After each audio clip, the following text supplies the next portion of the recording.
Buenos días a todos. Vamos a ir tomando asiento. Qué placer de verdad estar aquí compartiendo con tantos amigos de estas luchas y otros nuevos con los que nos hemos unido el día de hoy, porque hoy conocimos a muchos de los que están aquí, sobre todo argentinos. Muchísimas gracias por esta invitación a Jorge Martín Frías, que todos los años de verdad hace este enorme esfuerzo.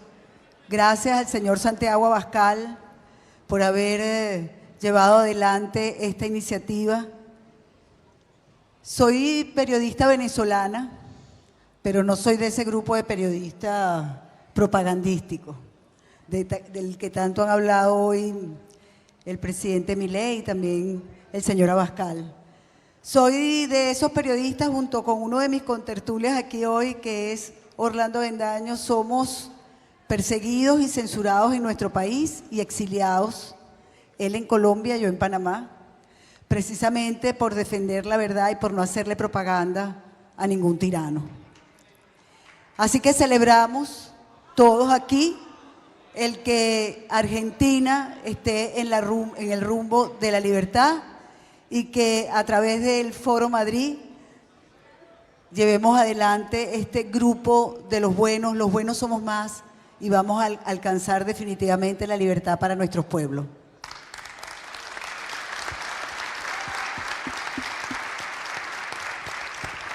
Gracias Edmalí, gracias también a Eduardo, gracias a Germán Terch, a tantos y tantos que año tras año nos juntamos para ver los avances en esta lucha que llevamos ya en Venezuela ya más de 25 años.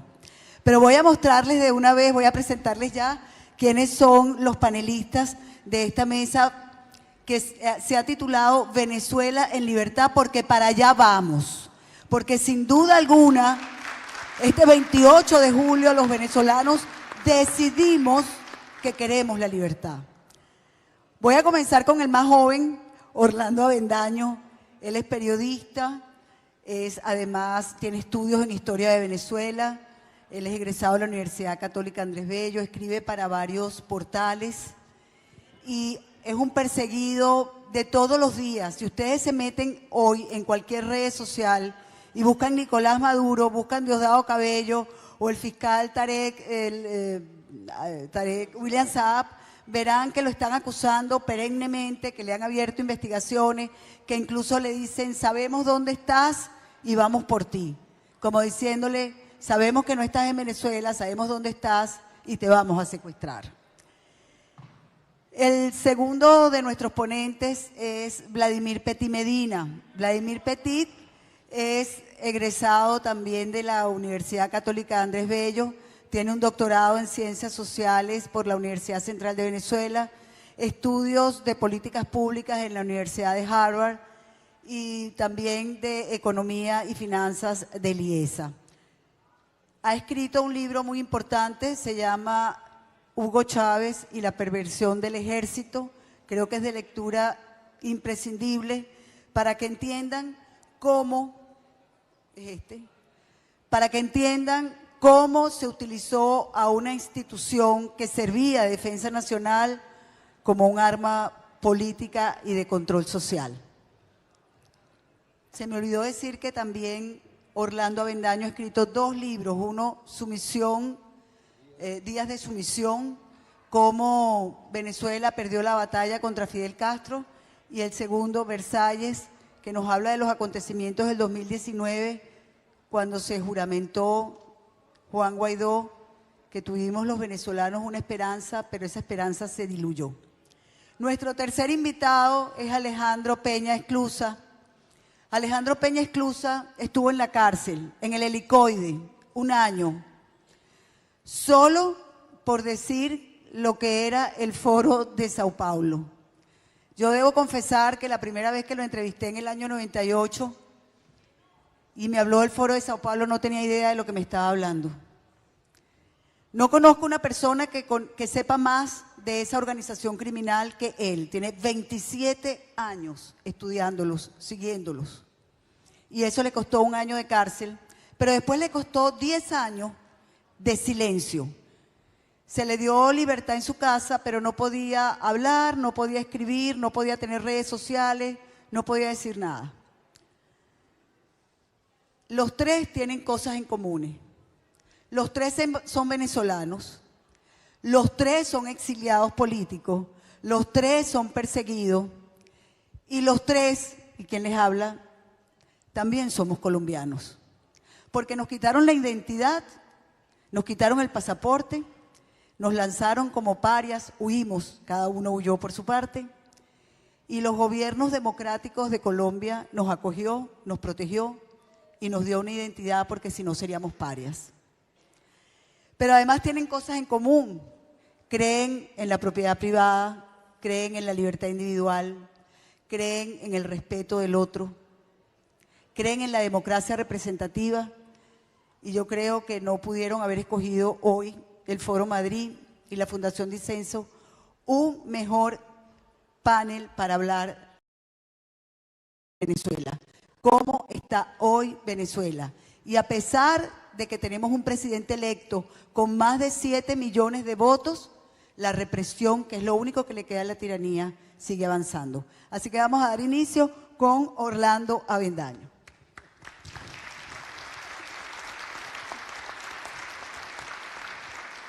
Gracias, Nito. Gracias por la excesiva generosidad, al menos en mi caso. Gracias al Foro Madrid, por supuesto, a Jorge, Eduardo, a Santiago, por esta iniciativa y un poco un balance de dónde estamos hoy, luego de más de un mes del mayor fraude que ha visto ese hemisferio. Un pequeño ejemplo que ilustra muy bien lo que ha sido este mes. Laurianis es una chica de 16 años. Se acaba de graduar de bachiller del colegio, poco antes del 28 de julio. No pudo votar porque es menor de edad. No obstante, luego del fraude, expresó su frustración en un grupo de WhatsApp y una vecina chavista la delató. A las horas, grupos del SEBIN, agentes del régimen, fueron a buscarla a su casa. La arrastraron, se la llevaron. Nuevamente, 16 años. Laurianis, por los nervios, sufrió de daño cerebral. Casi muere. Y estando en la clínica, estando hospitalizada, fue imputada de los delitos de instigación al odio. Evidentemente no pudo defenderse. Laurianis es un ejemplo, es una muestra. Es una que representa a miles. Son más de 1.800 personas, según estimaciones del Foro Penal, las que han sido secuestradas en el último mes. Maduro se ufana de que tiene más de 2.000 terroristas detenidos. Laurianis también es una muestra porque es una niña de los más de 150 que ha secuestrado el régimen. Porque este régimen no solamente mata disidentes, secuestra líderes políticos y dirigentes, sino que secuestra niños y tortura niños. ¿Y por qué lo hace? Y esto es muy importante que lo entendamos todos, y yo creo que en Venezuela en gran medida se ha entendido. María Corina Machado lo ha entendido desde siempre, y precisamente por esa noción, por entender muy bien a qué se está enfrentando, es que pudo diseñar una estructura de defensa del voto como nunca se había visto en este hemisferio y que marcó un precedente para las futuras generaciones en cuanto a la defensa del voto. Pero ¿cuál es el diagnóstico y sobre el que debemos partir para poder establecer cualquier estrategia que se haga frente al régimen? Y con esto termino. El régimen de Nicolás Maduro no es una dictadura normal, no es un régimen autoritario normal.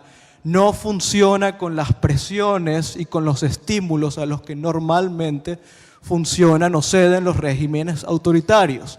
Es un cártel, es un grupo del crimen organizado y se comporta como el crimen organizado. Si no entendemos eso, que ya lo entendimos los venezolanos, pero si no lo entiende la comunidad internacional, desafortunadamente el caso de Venezuela se va a eternizar y va a seguir siendo un foco de desestabilización regional, Por eso, termino, la causa venezolana no es solo nuestra. La causa venezolana es una causa regional porque las implicaciones son regionales. Muchísimas gracias, Orlando. Seguidamente vamos a darle la palabra a Vladimir Petit Medina para que dé sus opiniones, no solamente de lo que está pasando en este momento, sino también, digamos, que nos hable de, que es una pregunta recurrente, ¿tiene que haber una fractura de los cuerpos de seguridad y del ejército para que definitivamente en Venezuela se instaure la libertad y la democracia? Adelante, Vladimir. Buenas. El chavismo está siendo siempre mal aproximado. Yo vine hoy a tratar de convencerlos a ustedes que hay que desmitificar una sociedad mercantil y criminal que maneja Venezuela hoy en día. ¿Por qué es una sociedad? Porque tiene dos socios diferenciados. Un socio político que quedó desnudo el 28 de julio, que aportaba mayoría, olor de pueblo y respaldo popular, y que a la vista de los resultados electorales quedó demostrado que ese socio ya no aporta lo mismo. Y el otro socio, que es el socio militar, que está hoy en día deliberando y que está compuesto de una forma muy especial, como ya lo voy a demostrar. Ambos socios se hacen concesiones mutuas. Por ejemplo, el más alto oficial de la República, según la normativa vigente, es Maduro, quien nunca pasó por una academia militar. Además, se le asignó mando operativo al grado de comandante en jefe que siempre existió en la República de Venezuela, que es el presidente de la República. A cambio, Maduro y su compañía, es decir, el socio político, le garantizó a la Fuerza Armada Bolivariana algo rarísimo e inédito en la historia política contemporánea. Durante el tiempo en que funcionó la constituyente de Diosdado, calladamente, sancionaron una ley de un rango que no existe en la Constitución venezolana, que se llama una ley constitucional. Es decir, que la ley orgánica de las Fuerzas Armadas tiene rango constitucional y para poderla modificar tendríamos que estar en sede constituyente. Es decir, que tendría que tratarse de una constituyente para poder reformar la estructura de la Fuerza Armada Nacional actual. A cambio de eso, el ministro de la Defensa, que tiene 11 años en el gobierno, aceptó convertirse en administrador porque a cambio de eso Maduro se convirtió en el jefe operativo de la Fuerza Armada Nacional. Ese sistema que funciona con check and balances, que funciona con equilibrio y que funciona de una manera de entendimiento general, se quebró. Y se quebró porque el socio político ya no aporta y el socio militar tiene que tomar ahora una deliberación y tiene tres dilemas. Seguir cargando con el socio político que ya no aporta, y eso tendría que serlo de una forma desalojándolo del poder, o dos, o carga con él y concita para él también todos los efectos de cargar con él, o tres, decide deshojar la margarita y salir de él y transitar la senda de una negociación que dé lugar a una transición política definitiva. En eso está la deliberación.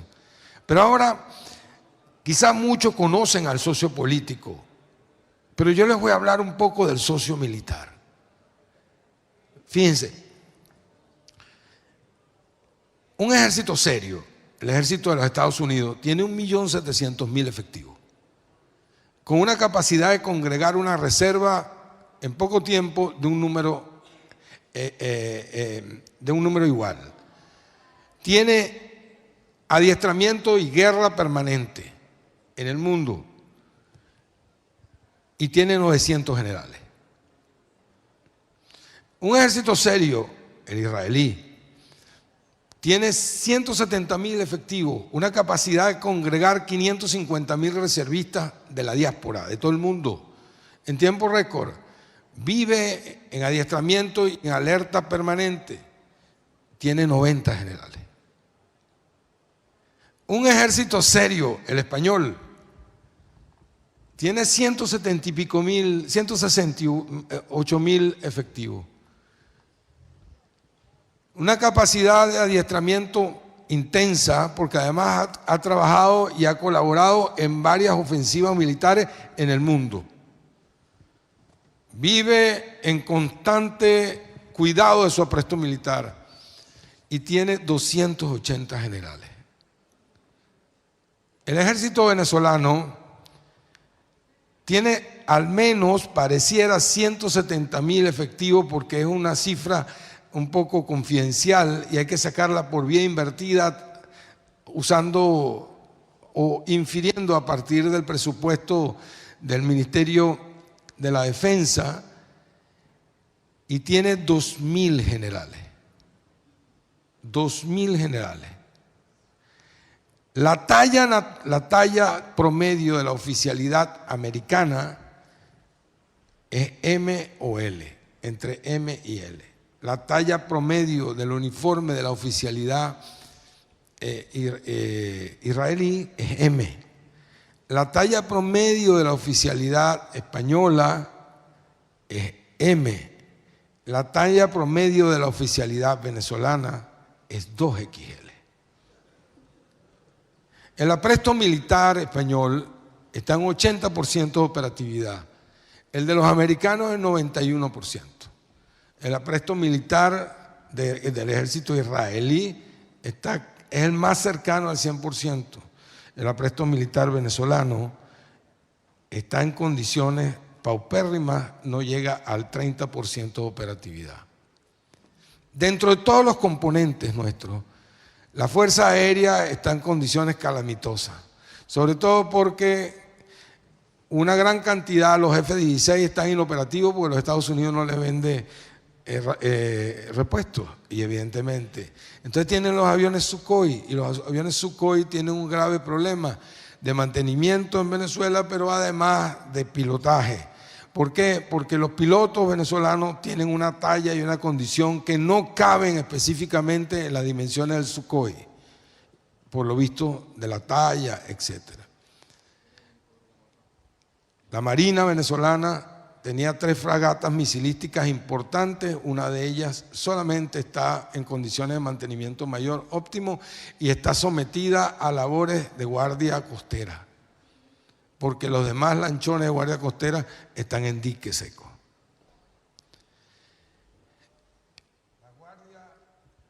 El ejército tiene problemas de blindaje severos. Cuando la última movilización que Chávez tuvo conflicto en la frontera con Colombia, se movilizó una gran cantidad de tanques AMX-30. Allí pudimos percibir que pasaban aceite y estaban en condiciones muy lamentables, tanto el transporte militar como los blindados. El único componente en Venezuela que tiene un apresto militar al día y en condiciones impecables es la Guardia Nacional Bolivariana, la malquerida por Chávez y que terminó siendo la privilegiada. ¿Por qué? Para poder controlar el orden público y poder hacer la represión popular.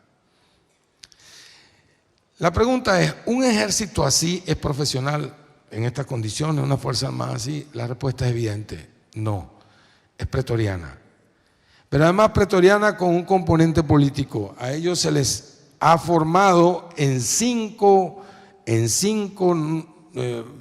módulos o materias de pensamiento chavista en la Academia Militar. Pero esas personas, esos políticos uniformados, piensan como una logia, como una iglesia. Y mucho más cuando tienen las prerrogativas económicas que le da la ley. La ley incluso permite que haya zonas económicas militares. Por ejemplo, el oro en Venezuela es propiedad y está bajo el control de la Fuerza Armada Nacional Bolivariana. Luego, ¿pueden pensar ellos profesionalmente? La respuesta es no. Ellos piensan en términos de costo de oportunidad, piensan en términos de comercio, piensan en términos de Pablo Escobar. La pregunta es, ¿Pablo Escobar al final fue vencido por el ejército colombiano? No. Pablo Escobar fue vencido por el bloque de búsqueda, por la presión incesante, por el no dejarlo respirar, por el hacerle ver que el mundo además estaba atrás de él, y así al final cometió error. Luego, cuando ustedes tienen que el socio militar hace aguas y tiene que deliberar y que tiene que tomar una decisión, pero ustedes tienen que el socio político no tiene recuperación, porque Maduro, para que lo sepa el mundo, no tiene manera de recuperarse por 3 factores. Primero, quedó desnudo ante el mundo en la calidad de fraude que cometió. Segundo, desde que el mundo es mundo, las comunidades, las sociedades piden lo mismo y exigen lo mismo y esperan lo mismo del ejercicio de liderazgo. 1, una dirección clara hacia dónde ir. 2, protección, cobijo ante los enemigos comunes. 3, orden, que las conductas se ajusten siquiera al bien común. Y cada fin de ciclo, que alguien represente lo contrario a lo existente. Hoy en día Maduro no representa ninguna de esas expectativas, precisamente porque además él es el status quo a vencer. Y oh sorpresa, ¿quién las representa? Las 4 expectativas las representan crecientemente María Corina Machado y Edmundo González Urrutia. Luego, cuando algo está así, en términos de liderazgo, no tiene salvación. Finalizo diciéndoles algo. Cuando hicimos un esquema, un estudio a nivel de maestría y de doctorado, tratando de ver si era viable el gobierno de Maduro en un nuevo periodo, nos quedó claro que era inviable, entre otras razones, por lo siguiente: al hacer en una matriz BCG, ligar 2 parámetros, uno el de influencia y otro el de poder de cohesión, en el cuadrante de alta influencia y alto poder de cohesión solamente participan María Corina, Edmundo y la Fuerza Armada Nacional. Es decir, el socio político fue desalojado de ese cuadrante. En Venezuela dicen un dicho muy popular, que mono no carga monito, y si lo cargas nada más por un ratico. Así que el socio militar está hoy deliberando si sigue cargando con el socio político o lo entrega. Mientras tanto, el mundo está hoy reaccionando de una forma diferente, entre otras por gente como ustedes, como la gente del Foro Madrid. Entre otras cosas porque el mundo ha visto que por el camino que se hacían las cosas antes espasmódicamente frente al chavismo, no hay solución. Nosotros estamos absolutamente optimistas. Créanme, que les habla tiene 6 años, 5 meses, 17 días y 9 horas que tuvo que salir huyendo de su casa por haber escrito un libro. Y cada noche, yo estoy seguro que muy pronto voy a poder volver a mi casa en Venezuela, en Caracas, y entre otras cosas estoy seguro porque ahora todo es diferente. Y principalmente es diferente porque en el terreno de batalla hay gente que ni se dobla ni se entrega. Y esa gente puso en evidencia la verdad del país. El país más de derecha del mundo no es ninguno de los que ustedes se imaginan. El país más de derecha del mundo hoy en día es Venezuela, según las encuestas. Y el país donde mayor resiedumbre de liderazgo hay, se suma al enorme liderazgo que ha demostrado Santiago Abascal en España, Javier Milei en Argentina y otros grandes presidentes, amigos y grandes candidatos y grandes jefes de partido en el mundo. Y esa persona que congrega 82% de apoyo hoy en día se llama María Corina Machado y está dispuesta a dar la vida para terminar este fin del ciclo chavista. Yo les doy las gracias en nombre de todos, pero les pido fundamentalmente que entendamos que la lucha ahora es diferente y que gracias a Dios ahora la batalla que se libra en cada calle y en cada ciudad venezolana es diametralmente distinta. Y al ver aquella bandera allá, se me enterneció el alma y quisiera terminar diciéndole: ¡viva Venezuela, carajo!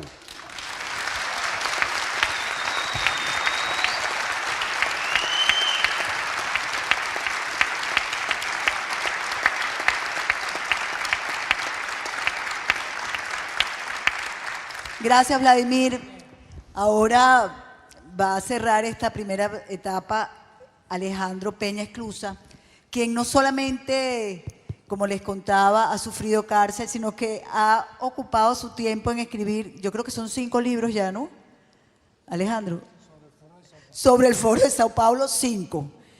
Por eso les decía, no conozco a nadie que conozca más en profundidad al Foro de Sao Paulo, al Grupo de Puebla e incluso a la Internacional Progresista.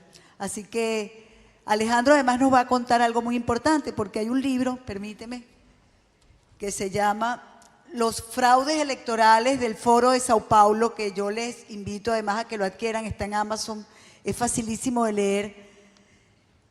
Aquí en este libro él nos cuenta cómo Venezuela no solamente exportó lo peor, droga, narcotráfico, sino también el fraude a toda la región.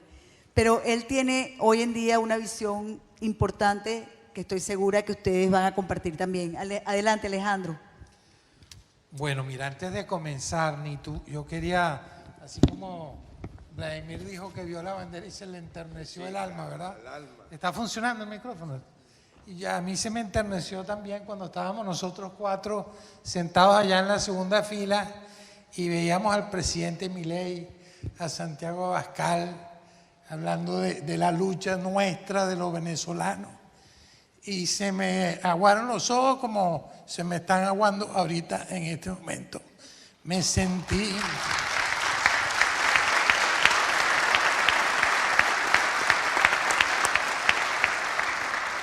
sentí feliz de que nos estuvieran apoyando de esa manera, que el Foro Madrid tenga como elemento fundamental hoy arropar, esa es la palabra, a los venezolanos, porque primero el pueblo venezolano se lo merece. Hay que ver cómo ha peleado ese pueblo, carajo.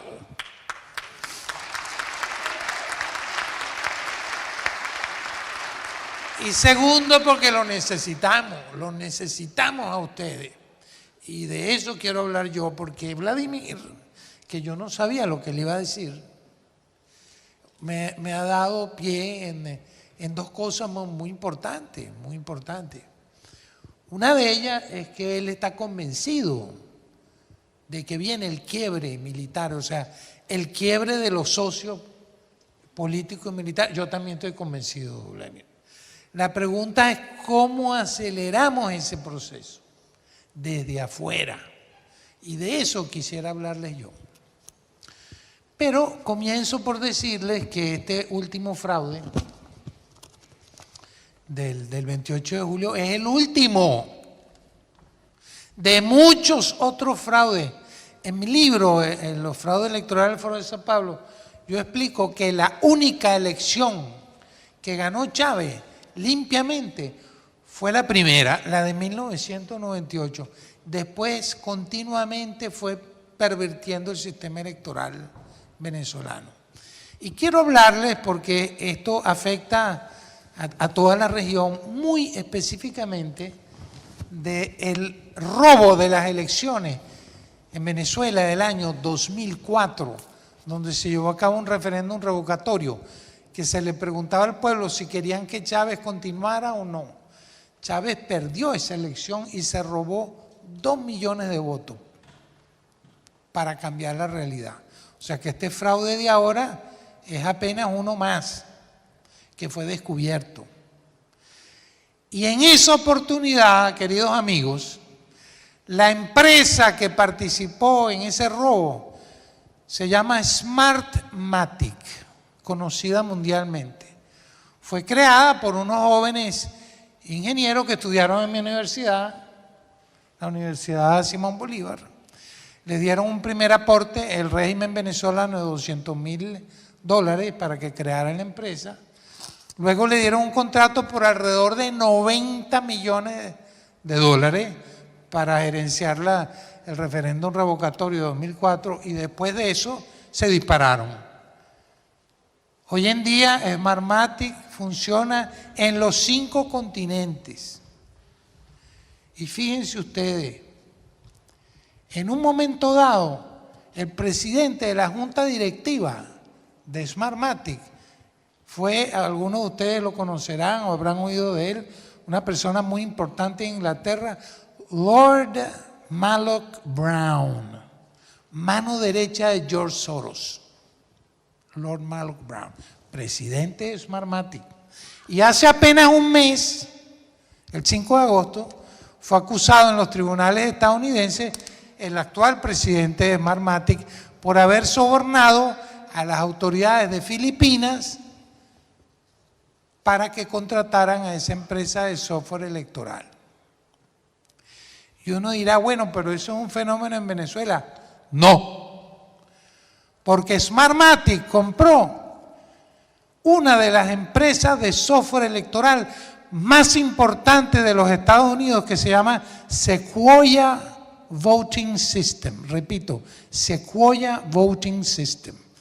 Y esta empresa fue a su vez absorbida por otra que ustedes recordarán, Dominion Voting System, que sonó mucho, muy sonada, cuando el caso de las elecciones de 2020, en el caso de las elecciones de Donald Trump, que supuestamente las perdió. O sea, desde Venezuela se creó con dinero del chavismo un modelo de fraude con máquinas electrónicas y sistemas de totalización que se expandió por el mundo entero. Por cierto, estas últimas elecciones en Venezuela no las hizo Smartmatic, sino una empresa de software electoral argentina, para que sepan los amigos argentinos. Muy bien, ¿en qué consiste este esquema? Consiste, ellos los socialistas que hablan tanto de que representan al pueblo y la soberanía popular, consiste en arrancarle el poder al pueblo y entregárselo a unas máquinas de votación. Ya no vota la gente, o sea, sí, la gente vota, pero los que deciden son las máquinas. Y aquí hay dos aspectos: la máquina de votación en sí, caso venezolano, o el caso boliviano. No hay máquinas de votación, pero sí de totalización. El fraude de Evo Morales del año 2019 se hizo con el sistema electrónico de totalización, basado totalmente en el sistema venezolano. El fraude de Gustavo Petro, que ganó con fraude en Colombia, también estuvo basado en el modelo venezolano y principalmente en el financiamiento ilegal. En el caso de Colombia está terminantemente prohibido y penado, no por las leyes, sino por la Constitución, superar los topes de financiamiento electoral de la campaña. Bueno, Petro lo superó y la Constitución dice que por eso debe ser destituido. ¿Y con qué dinero lo superó? Con dinero del narcotráfico. ¿Y quién lo dice? ¿La oposición? ¡No! No, lo dice el socio de Petro, Armando Benedetti, lo dice el hijo de Petro, Nicolás Petro. Todo esto salió a la luz. Este es un modelo exportable que le quita el poder al pueblo y se lo entrega a la mafia. Ahora, ¿cuál es el gran aporte de María Corina Machado y su equipo? ¿Cuál es el gran aporte? Que hizo justamente lo contrario. Ella, que es experta electoral, le quitó el poder a las máquinas y se lo devolvió al pueblo. Eso fue lo que hizo ella. ¿Cómo? Movilizando 1 millón de ciudadanos. 1 millón. Hay que ver la cara de eso en un país destruido como Venezuela. ¿Para qué? Para que la gente no solo fuera a votar, no. Fuera a votar, se quedaran en los centros de votación con sus familiares, que además la gente le llevara comida a los testigos y que no se fueran de ahí hasta que no se contara el último voto. Y con la colaboración, este dato es importante, Vladimir, para el tema militar, con la colaboración de los militares de baja graduación y los funcionarios del Consejo Nacional Electoral, esa colaboración permitió que las actas, una vez revisadas y comparadas con cada voto, con ese millón de ciudadanos, fueran a los centros de transmisión y totalización del equipo de la oposición, ¿sí? Ahora bien, dime.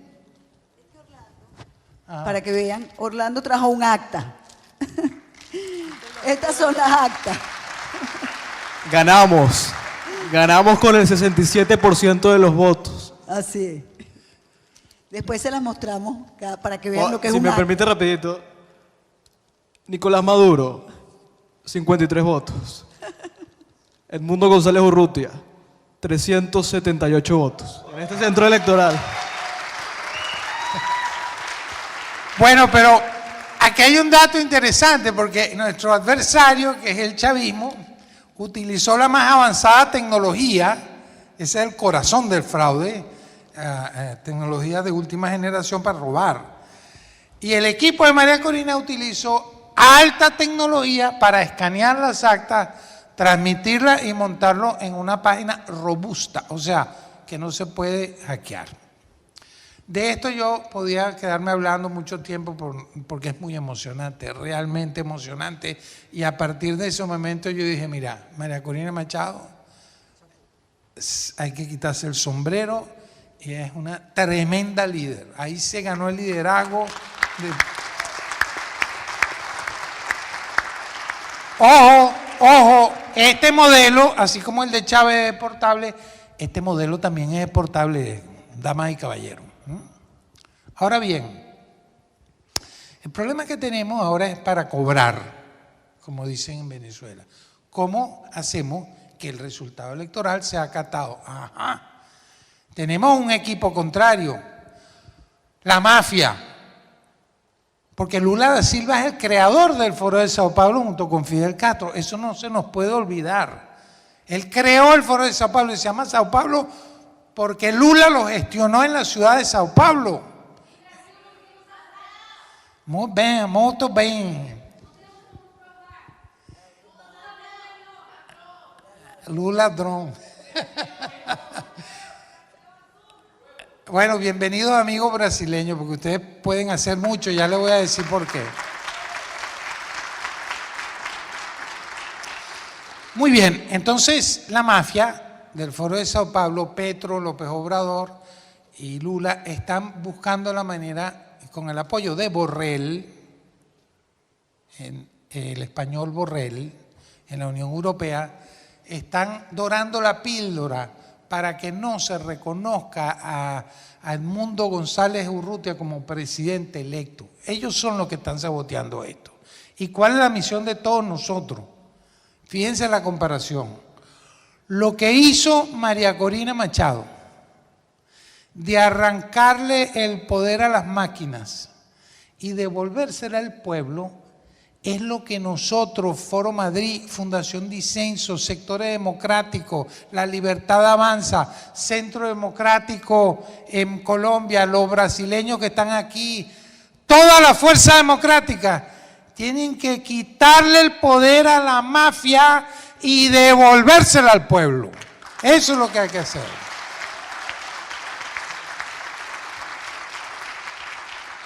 Y el caso venezolano puede ayudar mucho a que eso pase, porque Lula se la da de vivo, diciendo, no, yo pienso que una segunda elección puede funcionar. Ah, pero cada vez que él hace eso, se desenmascara. Y Petro y López Obrador se están desenmascarando. O sea, al defender a Maduro, ellos están creando una condición crítica para ellos.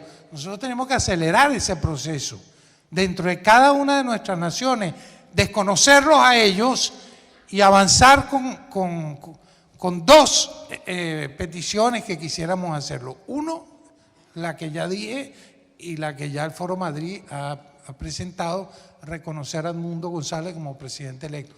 Dos, que la Corte Penal Internacional dicte orden de captura contra Nicolás Maduro y sus aliados. Porque esas dos condiciones lograrían lo que Vladimir explicó en su exposición: el quiebre del socio militar y el socio político, y ahí se produciría el cambio de gobierno en Venezuela. Termino diciendo esto. En la mañana de hoy hemos hablado de la importancia de que Argentina, bajo el liderazgo del presidente Milei, se ha convertido en un faro de libertad para la región y para el continente. Pero yo quisiera, digamos, pedirles que imaginen cómo sería una alianza entre la Argentina de Milei y la Venezuela de Edmundo González y María Corina Machado.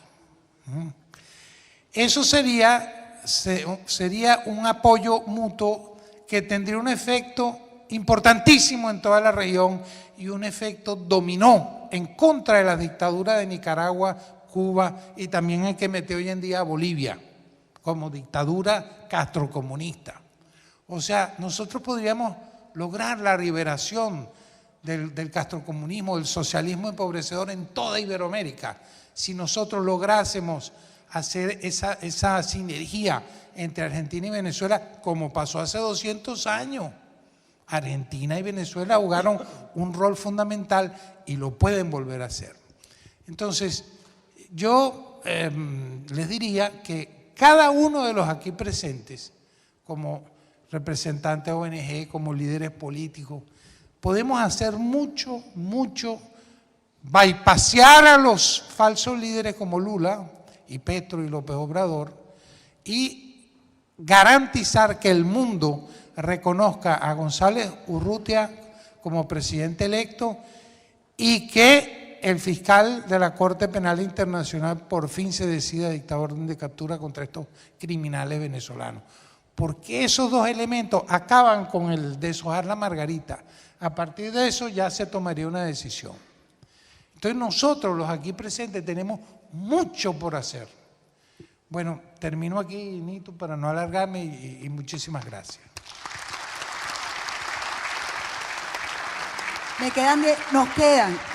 Nos quedan 10 minutos, ¿verdad? Bueno, en estos 10 minutos yo quiero a cualquiera de los tres, o si los tres quieren responder, porque es que es una pregunta que me hicieron unos venezolanos cuando estábamos allá afuera. Y se me acercaron y me dijeron, yo vine a buscar esperanza.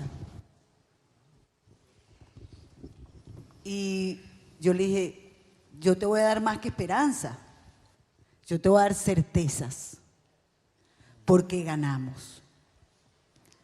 Pero yo sí quisiera, por supuesto, la conversación fue más larga, pero yo quisiera que cualquiera de los tres o los tres le explicaran a esos venezolanos por qué ahora es diferente a otras veces que también ganamos, pero que nos los arrebataron, que también estuvimos en las calles, pero nos lincharon, nos mataron, nos asesinaron, nos encarcelaron.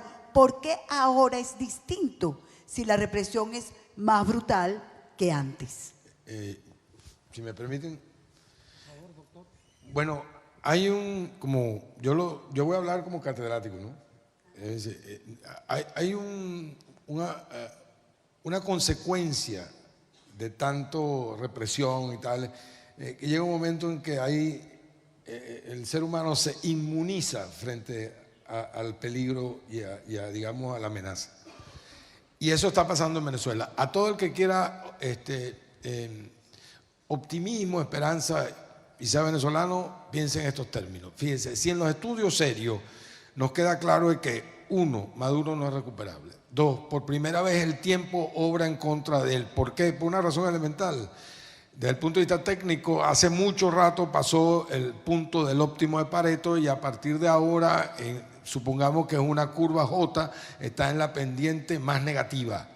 Eso se traduce en que el camino que ellos escogieron de jugarse el todo por el todo los hace todavía hundirse más en la pendiente negativa de opinión pública.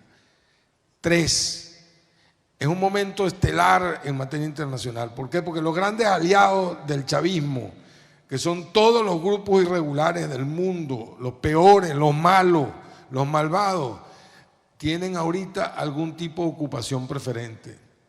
Rusia ha ocupado Ucrania. Hamas, Hezbollah y demás están ocupados de Israel, e Israel de ellos. ETA, lo que queda de ETA, tiene adentro nada más y nada menos que gente como Vox, que los ha frenteado desde el principio. Y así con consecuencia, el mundo está en un parpadeo general, lamentablemente, y lamentablemente porque esto nos hubiera ahorrado muchas cosas. Los Estados Unidos están en un momento lamentable, realmente deplorable de su historia, en el cual están más pendientes del color de la tez de la sirenita y de los géneros en los programas Disney que de otras cosas en el mundo. Si no, otro gallo hubiese cantado rápidamente. Pero además les quiero decir algo a todos. Ustedes vieron la diferencia entre Edmundo y María Corina y Maduro. Pues no pudieron terminar de consumar el fraude por 2 factores. Primero, por el fabuloso esquema que siguió la gente de María Corina. Y lo segundo, porque el efectivo militar raso fue el que facilitó las actas.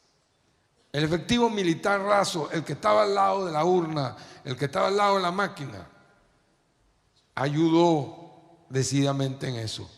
Y cuando las encuestas panean y hacen comprobaciones a distintos sectores, es fácilmente evidenciable que el sector militar más abajo piensa igual que todo el resto del electorado. Cierro diciéndoles algo, mis queridos amigos. El quiebre no va a venir por los generales. El quiebre va a venir por la oficialidad media. Algo que se llama comacate, comandantes, mayores, capitanes y tenientes. ¿Cuál es la razón de eso? Una razón elemental.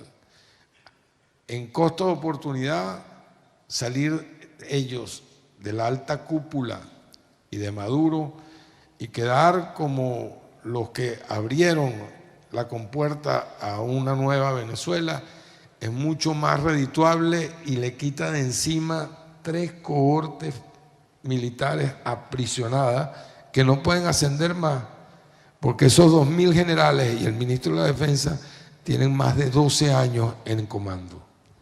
Y es una realidad con la cual tienen que coparse todos los días. Así que yo no solamente que estoy optimista, sino que desde el punto de vista metodológico, usando la misma metodología que en el año 96 nos permitió vaticinar que en el 98 Chávez ganaría las elecciones cuando en el 96 tenía 3% de la encuesta. La misma metodología que nos permitió vaticinar que en el 2015 se podría ganar, la misma metodología que nos permitió utilizar, hacer pronóstico exacto en Panamá y Colombia.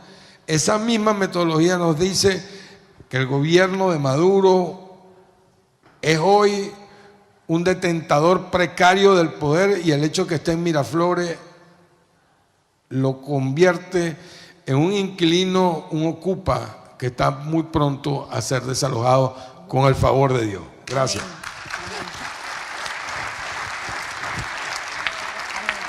Orlando, no sé si quieres agregar algo a este tema. Sí, quisiera agregar algo a lo que dijo Vladimir, porque es clave, lo voy a tratar de hacer bastante breve, es clave la explicación que ha dado Vladimir sobre la expectativa de qué puede suceder en Venezuela con respecto al sistema, porque hay que entender algo. El régimen ha tratado de imponer la idea de que cada día que pasa juega a favor del sistema. Y eso es completamente falso. Es falso porque, aunque la represión en las calles es brutal, y es brutal quiere decir que nuevamente están secuestrando niños, la represión es mucho más cruel y brutal a puertas adentro del mismo sistema. Van más de 600 empleados públicos despedidos, van más de 15 fiscales imputados por no querer acatar las órdenes, más de 300 militares presos y torturados, están siendo torturados por supuesto, por disentir o por simplemente expresar algún tipo de emoción. Orlando, y tenemos 15 periodistas presos. Bueno, además de toda la represión que hay frente a la disidencia, ¿no? Pero es muy importante que se entienda que hoy la mayor persecución es contra el propio sistema y eso habla de una sangría tremenda dentro del propio sistema. Eso es insostenible. Pero, para concluir, hay que entender, insisto con esto, la lógica del régimen de Maduro como un cuerpo del crimen organizado que no funciona con los estímulos normales. Apelar a la conciencia del mundo militar, a que por la patria, por su deber o por garantías o lo que sea deben asumir la posición constitucional, es hablarle al vacío. ¿Por qué? Porque ellos se mueven por incentivos, presiones y disuasión. Desafortunadamente, aunque es verdad que la mayor parte del mundo militar desprecia a Maduro, y muestra de eso no solamente es que cooperaron el 28 de julio, tengo más de 20 anécdotas de cercanos que hablan de cómo efectivos de la Guardia Nacional o incluso de los cuerpos más crueles y represivos contribuyeron. En todos los centros electorales donde votaban militares, ganó Edmundo González Urrutia. Ahora, ¿qué pasa? Cuando yo, militar, me atrevo a disentir o asomo que no estoy de acuerdo, me detienen, me torturan y van contra mi familia. El costo de salir a la calle, aunque yo no quiera, y de reprimir niños y mujeres y ancianas es demasiado bajo frente al costo de disentir entre los compañeros militares. ¿Cuál es la responsabilidad? Y con esto concluyo, y es una responsabilidad en la que necesitamos el acompañamiento de la comunidad internacional. Y necesitamos hacerle frente a la complicidad de, por ejemplo, gobiernos europeos o gobiernos regionales que tienen agentes que algún día deberán pagar el daño que le han hecho a Venezuela y su involucramiento con el crimen organizado como el señor Zapatero, pero hay que hacerle frente no solamente a eso, porque necesitamos el acompañamiento para imponerle a los agentes del régimen un costo mayor a continuar que el de desalojar al poder.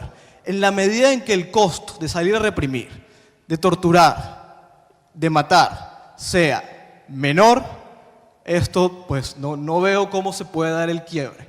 Por eso es necesario que cada acción, como por ejemplo tratar de meter preso a la persona que obtuvo el 67% del apoyo de los venezolanos, tiene que encontrarse con una respuesta concreta y dura, no solamente adentro, sino afuera.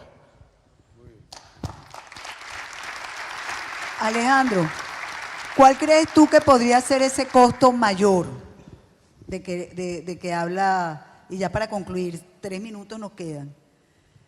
¿Cuál sería ese costo mayor? Y yo la verdad es que te quería hacer una pregunta y era, ¿por qué yo siento que el Foro de Sao Paulo en esta oportunidad está callado? O sea, no está con esos comunicados rimbombantes de siempre. ¿Qué está pasando dentro del Foro de Sao Paulo en este instante? Bueno, decía Vladimir que los aliados naturales de Maduro están ocupados en otras cosas, ¿verdad? Pero yo que tengo tantos años dándole seguimiento al Foro de Sao Paulo, ellos no es que no estén divididos, sí, ellos tienen sus problemas internos, pero nunca lo habían manifestado en público. Y resulta que por primera vez en todos estos años yo veo un quiebre en 3 partes. Está Daniel Ortega y Díaz-Canel, que le dicen a Lula arrastrado públicamente porque no reconoce la victoria de Nicolás Maduro. Pero es que no la puede reconocer porque Lula tiene una situación donde si él reconoce la victoria de Maduro se mete en un problema interno en su país. Entonces tenemos a los extremistas como Luis Arce, Bolivia, Díaz-Canel, Cuba, y Daniel Ortega, que inmediatamente reconocieron a Maduro. Tenemos el otro sector que oxigena a Maduro de manera indirecta, pidiendo nuevas elecciones, pidiendo cogobierno, diciendo que muestre las actas, a pesar de que las actas están todas en la página con resultados Venezuela, resultadosconvenezuela.com, ¿verdad? Y después tenemos otro sector representado por Gabriel Boric, que por conveniencia, porque esto le da puntos, no es que él piense diferente, ha tenido una posición más frontal contra Maduro. Yo nunca había visto el Foro de Sao Paulo dividido de esta forma, porque lo que ha hecho Maduro es tan irracional y tan loco que ni los del Foro de Sao Paulo lo pueden acompañar. Y eso es buena señal para nosotros. ¿Qué tendrían que pasar? Dos cosas, aparte de lo que ya les comenté de hacer un esfuerzo para que todos reconozcan a Edmundo González como presidente electo. Lo de la Corte Penal, y yo considero, y ojalá sea así, que un triunfo de Donald Trump va a cambiar todo el panorama regional, porque la Internacional Progresista tiene infiltrado hasta aquí al Partido Demócrata y dígame a Kamala Harris, y entonces un cambio de los Estados Unidos hacia la sensatez que representa Donald Trump, yo creo que cambiaría la cosa en toda la región. O sea, ojalá que todo ese panorama se conjugue, pero como dice el dicho, a Dios rogando y con el mazo dando, nosotros tenemos que seguir luchando, poner nuestro granito de arena, tener confianza en el futuro y confiar en que Venezuela va a ser libre y que cuando sea libre va a luchar por las demás naciones para que también ellas sean libres.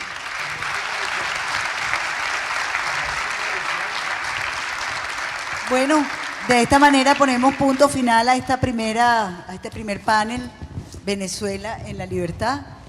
Gracias a todos por estar aquí, gracias de nuevo a la Fundación Disenso, al Foro Madrid, gracias, muchas gracias por darnos este espacio y por arroparnos a todos los venezolanos. Gracias de verdad.